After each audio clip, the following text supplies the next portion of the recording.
आज मैं लाई हूँ एक ऐसी कहानी जो सुस्ती से समझदारी तक का सफर है। एक शहजादी की दास्तान जो आराम से उठकर मेहनत की मिसाल बनी। एक दफा का जिक्र है कि एक दूर दराज सल्तनत में एक खूबसूरत शहजादी रहती थी जिसका नाम शहजादी लैला था। उसके पास सब कुछ था, सोने के कपड़े, लजीज खाने और खादिमाएं जो हर काम करती थी। लेकिन एक मसला था, शहजादी लैला बहुत सुस्त थी। वह न तो अपने बाल खुद संवारती, न बिस्तर खुद ठीक करती और न ही अपनी शाही तालीमात पढ़ती। जब सल्तनत के लोग खेतों में काम करते, वह दोपहर तक सोती रहती और चाय ठंडी होने पर शिकायत करती। एक दिन महल के दरवाजे पर एक पुरस्कार बूढ़ी औरत आई। उसने शहजादी से मुलाकात की ख्वाहिश जाहिर की।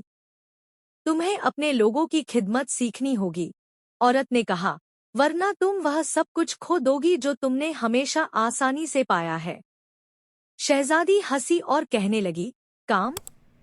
मैं तो शहजादी हूँ। उस रात कुछ अजीब हुआ। जब सुबह शहजादी लैला जागी तो उसका नर्म बिस्तर गायब था। सोने की चप्पलें नहीं थी। यहाँ तक कि उसका कमरा भी एक ठंडी लकड़ी की झोंपड़ी बन चुका था। बाहर लोग मसरूफ थे, काम में लगे हुए। कोई भी उसे पहचान नहीं रहा था। वह एक आम देहाती लड़की बन चुकी थी। पहले तो लैला रोने लगी और कुछ भी करने से इनकार कर दिया, लेकिन भूख ने उसे खाना बनाना सिखाया, सर्दी ने उसे कपड़े सीना सिखाए। आहिस्ता आहिस्ता उसने एक नया जज्बा महसूस किया, अपनी मेहनत पर फख्र। चंद हफ्ते गुजर गए। एक शाम जब वह एक बूढ़ी औरत की मदद कर रही थी लकड़ियां उठाने में, वही पुरस्कार औरत दोबारा जाहिर हुई। तुमने सीख लिया है, औरत ने नरमी से कहा। और जैसे ही उसने हाथ हिलाया, सब कुछ बदल गया।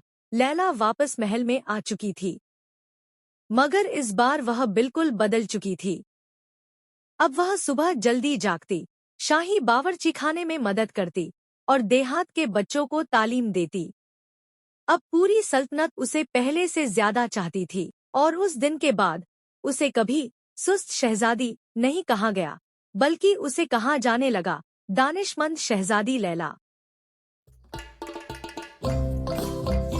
अगर आपको हमारी कहानी पसंद आए तो सब्सक्राइब करें, लाइक करें, शेयर करें और अपनी राय कमेंट में जरूर लिखें। आपके सब्सक्राइब, लाइक और कमेंट हमें और बेहतरीन कंटेंट बनाने का हौसला देते हैं।